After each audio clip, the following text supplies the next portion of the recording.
बेटी एक बार चल के लड़के को देख तो लो। मेरा दावा है कि लड़का तुम्हें बहुत पसंद आएगा। बाला बहुत अच्छा लड़का है। हाँ हाँ बेटी, हम लोग तुम्हारे दुश्मन तो नहीं है। किसी अच्छे लड़के से ही तुम्हारी शादी करवाएंगे ना। आखिर तू हमारी इकलौती बेटी है। अच्छा ठीक है माँ, अब ज्यादा भावुकतापूर्ण शब्दों का इस्तेमाल ना करो। मैं चलने के लिए तैयार हूँ। चलो फिर बिना देर के हम सब चलते हैं। सभी बाला के घर पहुंचते हैं। अरे क्या बात है बहन जी, अभी तक आपका बेटा नहीं आया? जी बस आता ही होगा। तभी वहाँ बाला आता है। लो जी, आ गया मेरा बेटा। ये लोग तुझे देखने आए हैं और ये इनकी बेटी नम्रता है। बाला के सर पर बिल्कुल बाल नहीं होते। ये देख नम्रता और उसके परिवार वालों की आंखें फटी की फटी रह जाती है। ये तो टकला है। हे भगवान, माँ पिताजी, आप दोनों एक टकले से मेरी शादी करवाने वाले थे। अरे ये तो पूरा उजड़ा चमन है। देखो बेटी, इस तरह किसी का मजाक उड़ाना गलत है। किसी के बारे में इस तरह की बातें नहीं करते। बालों का क्या है, वो तो आते जाते रहते हैं। लड़का टकला है तो क्या हुआ, इंजीनियर है, अच्छा खासा कमाता है। आप चुप रहिए जी। इसकी तरफदारी इसलिए कर रहे हैं क्योंकि आपके भी सर पर बाल नहीं है।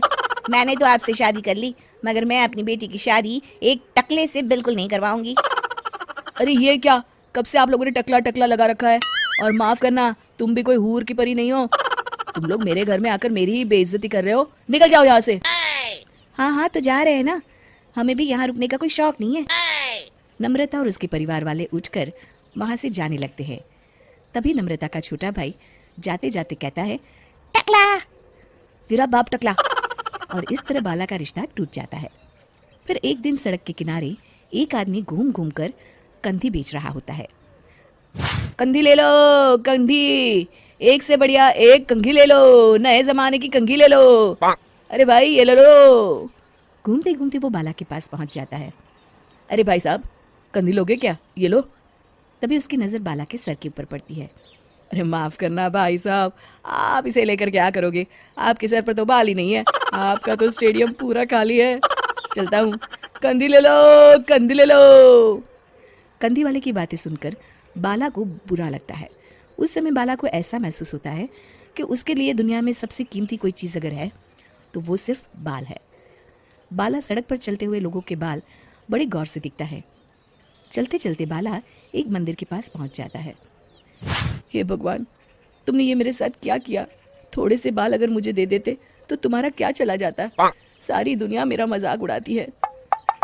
अरे भैया, आज पहला इंसान देख रहा हूँ जो मंदिर आकर भगवान से अपने लिए बाल मांग रहा है। बेटा, भगवान ने तुम्हें सब कुछ तो दिया है, अच्छी सेहत है, अच्छी नौकरी है। लगता है तुम्हारी तबीयत ठीक नहीं है। घर जाओ, सब ठीक हो जाएगा। बाला वहाँ से चला जाता है। घर पहुंचकर बाला खाना खाता है और अपने कमरे में सोने के लिए चला जाता है। फिर सुबह जब बाला सोकर उठता है तो आईने के सामने अपने आप को देखकर हैरान हो जाता है। बाला के सर पर एकदम घने बाल आ जाते हैं। बाला खुशी से झूम उठता है। अरे ये तो चमत्कार हो गया, मेरे सर पर बाल आ गए। लेकिन ये हुआ कैसे?